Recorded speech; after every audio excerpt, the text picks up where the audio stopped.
Share बाजार में लगातार दूसरे दिन अच्छी तेजी, बैंक और मेटल शेयरों में जमकर खरीदारी, निफ्टी 7,200 के करीब। महाराष्ट्र के लिए बेहद कामयाब रहा मेक इन इंडिया कार्यक्रम, 8 लाख करोड़ रुपए के हुए करार। डॉलर के मुकाबले रुपए में आज हल्की मजबूती के साथ क्लोजिंग, लेकिन आवाज का पोल 70 तक लुढ़क सकता है रुपया। जेएनयू छात्र नेता कन्हैया ने जताया जान पर खतरे का अंदेशा, सुप्रीम कोर्ट से सुरक्षा की मांग, कल बेल पर सुनवाई, देशभक्ति पर राहुल का आरएसएस को करारा जवाब।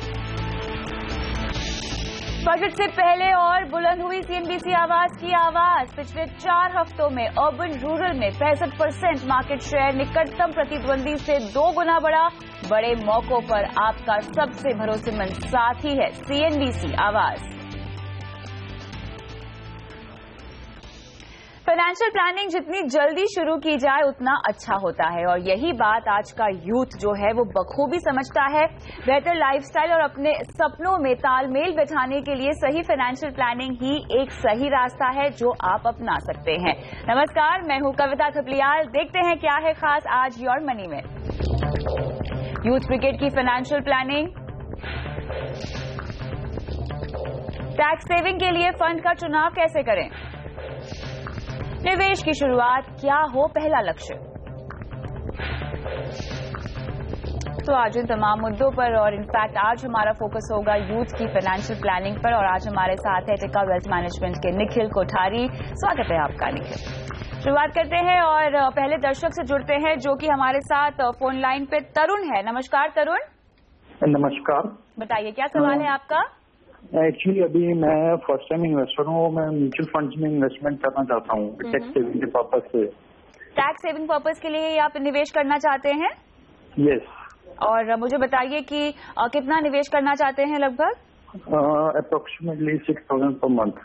6,000 रुपए हर महीना टैक्स सेविंग के लिए आप निवेश करना चाहते हैं। साफ तौर से निखिल, आप इनको ईएलएसएस में निवेश करने की सलाह देंगे? हाँ, तो अंडर सेक्शन 80C हमें बहुत सारे टैक्स एवेन्यू ऑप्शन मिलते हैं। 80C में आप पीपीएफ में इन्वेस्ट कर सकते हो, आप लाइफ इंश्योरेंस पॉलिसी ले सकते हो, आप एनएससी में इन्वेस्ट कर सकते हो, सीनियर सिटीजन सेविंग स्कीम में इन्वेस्ट कर सकते हो। वैसा एक और तरीका है जो लोग इन्वेस्ट कर सकते हैं, वो है ईएलएसएस, जिसको इक्विटी लिंक सेविंग स्कीम बोलते हैं।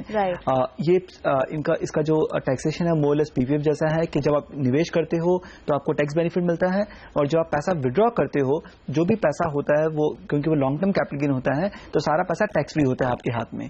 तो मैं क्योंकि आपने स्पेसिफिकली यूथ के लिए कहा है, यूथ के लिए मैं कहूंगा कि सबसे बेस्ट ऑप्शन 80C के अंदर ईएलएसएस है। बिकॉज जब हम यंग है तो हमारे पास लंबा समय है इन्वेस्ट करने का और पैसे को ग्रो करने का, और जब हम यंग होते हैं तो हमारा मेन लक्ष्य होता है वेल्थ क्रिएशन। तो वेल्थ क्रिएशन के लिए अगर टैक्स सेविंग का ऑप्शन देखें तो ELSS is one of the best option, क्योंकि ईएलएसएस में आपको इक्विटी का वेल्थ क्रिएशन अपॉर्चुनिटी मिलती है और आपको टैक्स बेनिफिट भी मिलता है जब आप निवेश करते हो। बिल्कुल, आपने सही कहा, यहाँ पर ईएलएसएस इनके लिए एक सही जरिया होगा। लेकिन मैं चाहूंगी तरुण, आप अपनी फाइनेंशियल प्लानिंग जो आप अपनाना चाहते हैं वो किस गोल के लिए आप कर रहे हैं? फिलहाल तो आप कह रहे हैं कि आप टैक्स बचत के लिए निवेश करना चाहते हैं, लेकिन उसके अलावा आपके लाइफ में क्या गोल्स हैं?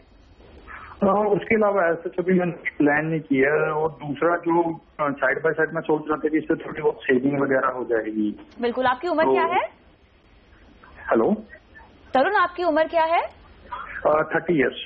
मुझे ये बताइए कि ये आपका पहली बार आप निवेश कर रहे हैं, और क्योंकि आपने योर मनी से अपनी सलाह मांगी है फाइनेंशियल प्लानिंग के लिए, तो हम चाहेंगे कि आप अपने लिए गोल्स भी निर्धारित करें। आगे चल के लाइफ में रिटायरमेंट का एक बहुत बड़ा गोल है जो मेरे ख्याल से सबसे पहले आपको निर्धारित करना चाहिए। हाँ, क्योंकि आप 30 ईयर्स के हैं, मैं बोलूँ कि एक इम्पॉर्टेंट जो हम सबका गोल है वो हमारा रिटायरमेंट प्लानिंग। तो जो आप ये टैक्स सेविंग इन्वेस्टमेंट कर रहे हो उसको आप इस तरह से इन्वेस्ट कीजिए कि ये पैसा आप अपने रिटायरमेंट में यूज करेंगे। 2 ईएलएसएस का लॉक इन केवल 3 साल है, पर इसका मतलब नहीं कि आप 3 साल बाद आपको पैसे निकालने ही पड़ेंगे।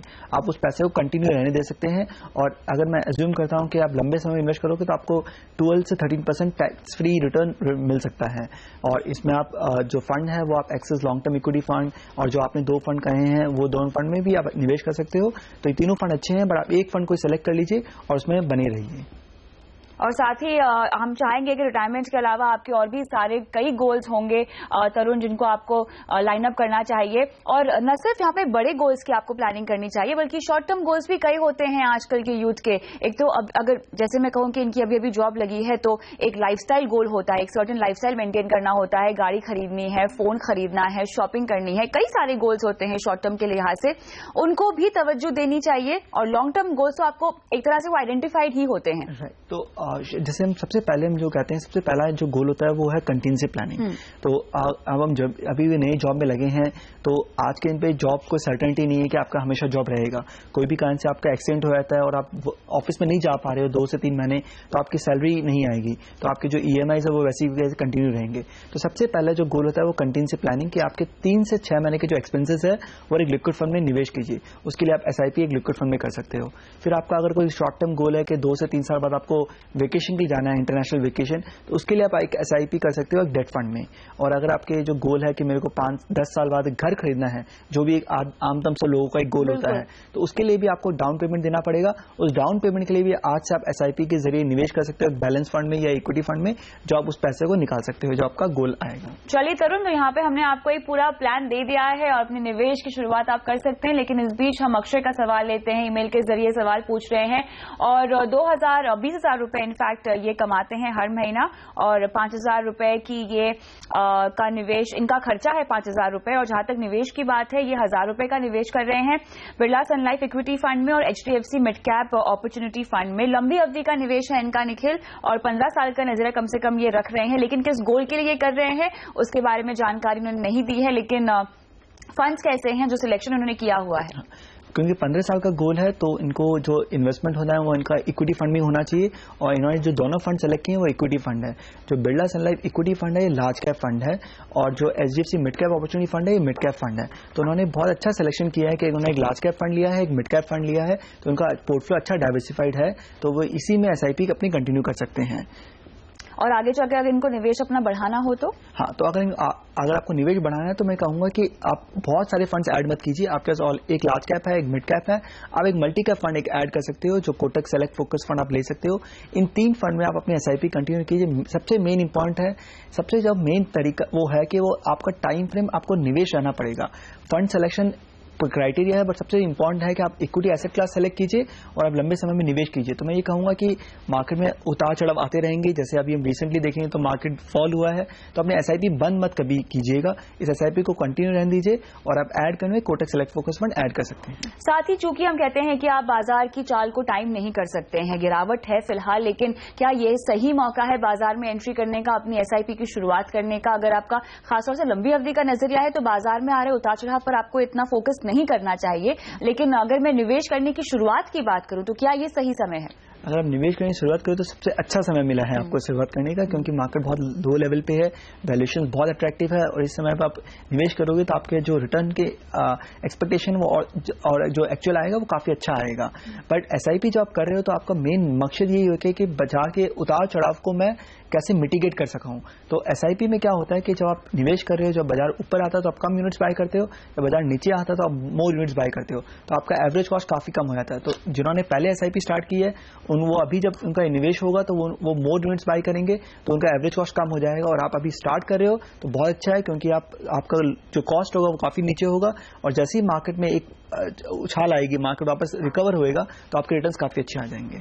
अच्छा, ये जो लाइफस्टाइल गोल्स होते हैं, फॉर एग्जांपल कई दर्शक हमें सवाल भेजते हैं ये पूछते हुए कि हमें आईफोन खरीदना है या हमें किसी पर्टिकुलर डिजाइनर की ड्रेस खरीदनी है। जब इस तरह की गोल्स होते हैं आजकल की यूथ के, तो अब इनके लिए तो लॉन्ग टर्म प्लानिंग नहीं की जा सकती है। 1 साल में खरीदना है, 6 महीने में खरीदने का इनका गोल होता है, तो कैसे, कहां पर पैसे बचाएं? ओके, तो इसमें क्या होता है कि जैसे मैं कहूँ कि सबसे अच्छा तरीका जो है वो एक लिक्विड फंड है। तो नॉर्मली हम क्या करते हैं, हमारा पैसा सैलरी आती है वो बैंक में पड़ी रहती है। जब भी हम पैसा बैंक अकाउंट में देखते हैं तो नॉर्मली सबकी प्रॉब्लम क्या होती है कि वो खर्चा कर देते हैं, क्योंकि जब पैसा बैंक में दिखता है तो हम जाके खर्चा कर देते हैं। तो आपको क्या करना चाहिए, अपनी एक SIP लिक्विड फंड में हमेशा स्टार्ट कर देनी चाहिए। जिस दिन आप जॉब स्टार्ट करते हो उस दिन एक SIP लिक्विड फंड में स्टार्ट कर देनी चाहिए। लिक्विड फंड का क्या फायदा होता है कि वो आपको सेविंग्स अकाउंट से अच्छा इंटरेस्ट देता है, और सबसे अच्छी बात यह है कि आप ये पैसा को कभी भी विड्रॉ कर सकते हो। आपके लिए कोई बाउंडेशन नहीं है कि आपको 2 महीने, 3 महीने, 4 महीने आपको मिनिमम रखना पड़ेगा। तो आप ऐसे, अगर आपको आईफोन खरीदना है, सिंपल एग्जाम्पल, जो लगभग 60,000 रुपए का आता है, तो आप 5,000 रुपए की SIP स्टार्ट कर दीजिए, जो एक साल बाद वो 60,000 रुपए हो जाएंगे, वो विड्रॉ करके आप आईफोन ले लीजिए। अगर आपको डिजाइनर ड्रेस खरीदनी है, जो समझ लीजिए आप काफी महंगी होगी और 20 से 25,000 रुपए की है और आपको 6 महीने बाद खरीदनी है, उसके लिए 5,000 की SIP स्टार्ट कर सकते हो। अगर आपको साल भर बाद खरीदनी है तो आप 2,500 रुपए की SIP स्टार्ट कर सकते हो, और ये काफी अफोर्डेबल है। और अनफॉर्चुनेटली आपको पैसा कहीं भी कारण से निकालना पड़ सके तो आप लिक्विड फंड से पैसा कभी भी निकाल सकते हो। आप आज बोलोगे, कल सुबह आपके बैंक अकाउंट में पैसे आ जाते हैं, एज लिक्विड एज दैट। तो और आपके बैंक में पैसा रहेगा नहीं तो आपको दिखेगा नहीं, तो आप खर्चा नहीं करोगे और आप वही खर्चा करोगे जो आपका जो एस्पिरेशनल गोल्स है। बिल्कुल। तो यहाँ पर लिक्विड फंड में न सिर्फ आप अपने लाइफस्टाइल गोल्स को पूरा करने के लिए निवेश कर सकते हैं, बल्कि एक कंटिजेंसी फंड भी आप तैयार कर सकते हैं। कम से कम 6 से 8 महीने की सैलरी अगर आप लिक्विड फंड में जमा करना शुरू कर दें तो आगे चल के किसी भी तरह की इमरजेंसी हुई तो उसका सामना आप आराम से कर पाएंगे। फाइनेंशियल प्लानिंग का सबसे पहला रूल यही है कि अपने लिए एक कंटिजेंसी फंड, इमरजेंसी फंड तैयार करें जिसमें आपकी कम से कम 6 से 8 महीने की सैलरी जमा हो। इसी के साथ रुकते हैं एक ब्रेक के लिए, लेकिन ब्रेक के बाद भी जारी है यूथ के सवाल जवाब का ये सिलसिला। बने रहें।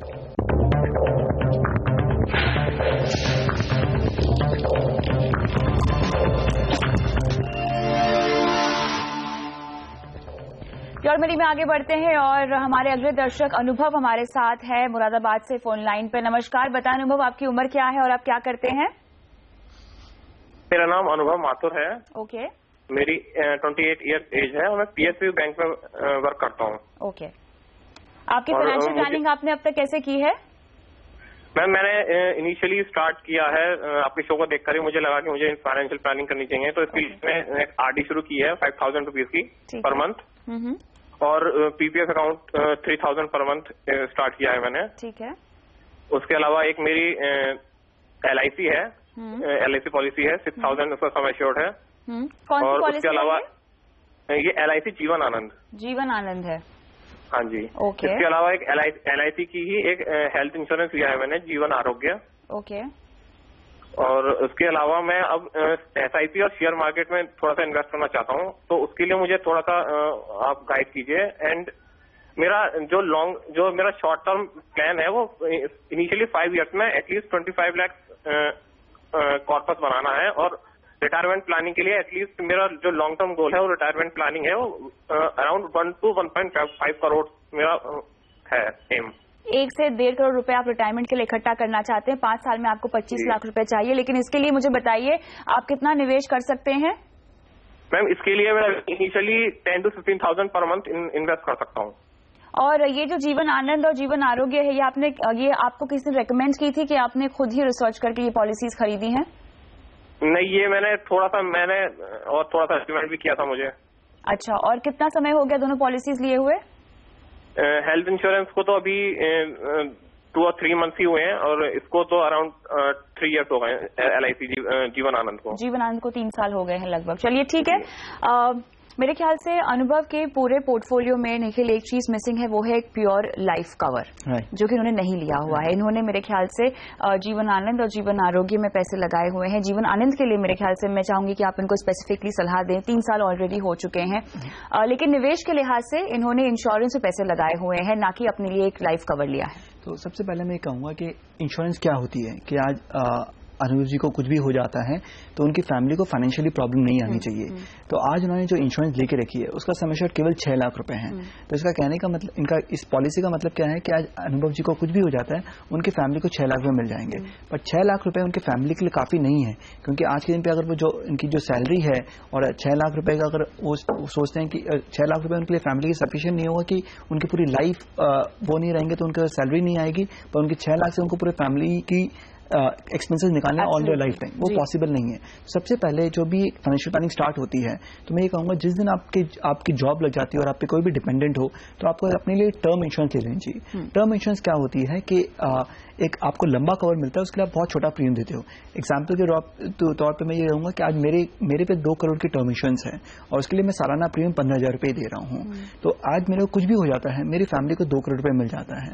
तो अगर आज मेरी फैमिली को वो कुछ भी नहीं वो पैसे को खाली एफडी में भी कर दें तो उनको सालाना लगभग महीने का मतलब आपके बाद भी जो आपकी फैमिली की लाइफस्टाइल है, जो जरूरी खर्च हैं, जो रिस्क हैं, जो लाइबिलिटीज हैं, वो उन पर भारी नहीं पड़नी चाहिए। उनकी जीवन शैली आराम से गुजरनी चाहिए जैसे आपके साथ आपके रहने पर होती है। तो यहाँ पे एक टर्म कवर तो इनको लेना ही है, लेकिन उसके साथ साथ अब इनके निवेश पर मैं आना चाहूंगी।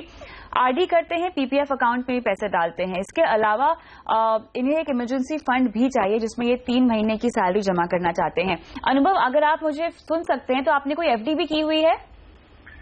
हाँ मैम, मैंने इमरजेंसी फंड अपना बनाया हुआ है 3 मंथ का। ठीक है, उसी को आप बोल रहे हैं कि आपने एफडी में बनाया है ना? नहीं, उसके अलावा अराउंड 20,000 की एक एफडी और 10,000 की एक फंड के अलावा। फंड के अलावा है, चलिए ठीक है। जो इनका 5 साल का गोल है जिसमें ये 25 लाख रुपए चाहते हैं, वो मेरे ख्याल थोड़ा सा ओवर एस्टिमेट कर रहे हैं। इतना इकट्ठा करने के लिए इनको निवेश बढ़ाना होगा। अगर मैं 25 से 30 लाख रुपए का इनका जो गोल है, उनके लिए इनको महीने का 35,000 रुपए सेव करना पड़ेगा। बिल्कुल। और जो इन्होंने अभी जो ट्रेडिशनल वे लिया है, उन्होंने आरडी के लिया है। आरडी में केवल आपको 8.5% जो ब्याज मिल रहा है वो भी प्री टैक्स है, तो आफ्टर टैक्स आपके हाथ में केवल 6 से 6.5% आ रहा है। तो ये महंगाई को बीट नहीं कर पा रहा है। तो आपका जो 5 साल का गोल है, तो मैं ये कहूंगा कि आप आरडी में निवेश नहीं करके एक बैलेंस फंड में निवेश कीजिए, जिसमें आपका 65% इक्विटी होता है और 35% डेट होता है। तो आपको दोनों एसेट क्लास मिल रहे हैं और आपका स्टेबिलिटी, इसमें रिटर्न की एक्सपेक्टेशन ज्यादा हो सकती है। तो लगभग आपको यहाँ बैलेंस फंड में 11 से 12% टैक्स फ्री रिटर्न मिल सकता है 5 साल में आप करो तो मैं ये कहूंगा कि आप अपना जो निवेश है वो आपको अगर 30 लाख रुपए चाहिए तो आपको 35,000 रुपए निवेश करना पड़ेगा। पर या 5 साल के कोई स्पेसिफिक उन्होंने गोल नहीं कहा है, तो उनके लगभग ऐसे ही है कि 5 साल करना है। मैं बोलूंगा उस टाइम फ्रेम को थोड़ा बढ़ा दीजिए, उसको आप 7 से 8 साल कीजिए। और जो आपको आज के दिन में 35,000 करना है, 35 आप नहीं कर सकते हो, जितना भी आप कर सकते हो एक बैलेंस फंड में निवेश कीजिए। यहाँ पे फंड के नाम आपको बता देते हैं, Tata balance fund, L&T Tata prudence fund, L&T India prudence fund. इनमें आप 5 साल के लिहाज से जितना भी निवेश फिलहाल कर सकते हैं, अनुभव आपको करने की सलाह दी जा रही है। और रुकते हैं एक ब्रेक के लिए इसी के साथ, लेकिन आगे भी जारी है सवाल जवाब का सिलसिला, बने रहे।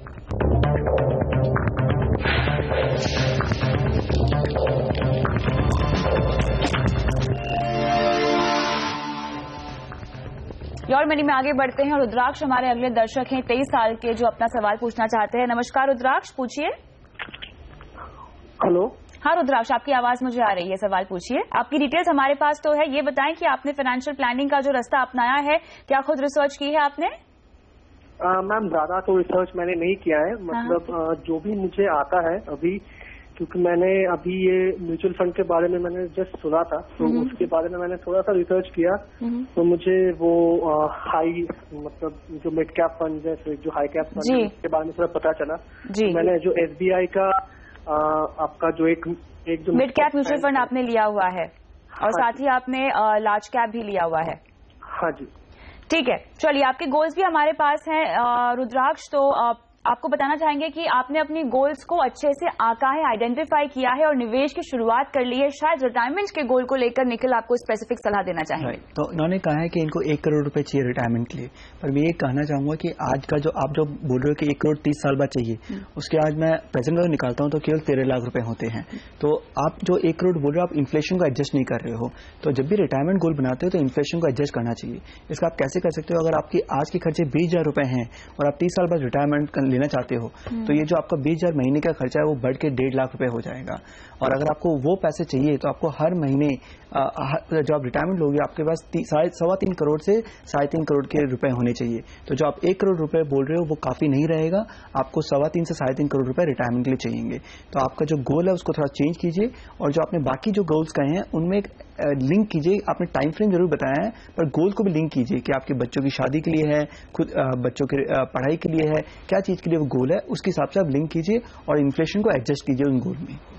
चलिए, तो फिलहाल आपको ये सलाह दी जा रही है। और इनके फंड्स ठीक हैं जो इन्होंने निवेश किए हुए हैं? हाँ, इन्होंने जो फंड्स किए हैं, एक लार्ज कैप फंड दिया, एक मिड कैप फंड दिया, वो फंड काफी अच्छे हैं। बट केवल मैं ये बोलूंगा जब आप फंड निवेश करते हो तो आप एक ही AMC से सब फंड मत लीजिए, आप अलग अलग AMC से ले सकते हो। जैसे उन्होंने अभी दोनों फंड SBI से लिए हैं, तो मैं ये कहूंगा कि एक लार्ज कैप फंड SBI का रख लीजिए, दूसरे फंड किसी और AMC का ले सकते हैं आप।